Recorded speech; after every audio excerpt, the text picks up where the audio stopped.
Salut les sapeurs, aujourd'hui on parle de Converse. C'est plus qu'une paire, c'est une légende. Mais savais-tu qu'elle a failli disparaître avant d'être sauvée par Nike? Avant Converse, il y avait déjà des chaussures en toile avec une semelle en caoutchouc, comme la Plimsoll à la fin du 19e siècle, ou la Kids Champion, sortie en 1916. Mais c'est en 1917 que Converse frappe fort avec la All-Star, pensée pour le basketball.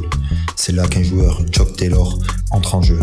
Dans les années 1920, il aide à améliorer la chaussure avec plus de confort, une meilleure adhérence et un patch de protection à la cheville.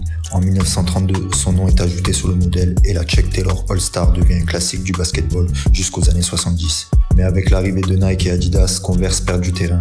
En 2001, la marque dépose le bilan. Mais en 2003, Nike la rachète pour 305 millions de dollars et la relance dans le streetwear et la pop culture. Bien avant ce rachat, Converse avait déjà marqué l'histoire, notamment à Los Angeles, où elle devient un symbole des gangs dans les années 80 et 90. Les Crips et les Bloods s'approprient certains modèles souvent monochromes, bleu pour les Crips, rouge pour les Bloods.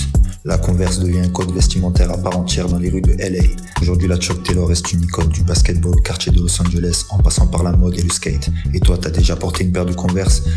Like et abonne-toi pour plus de culture.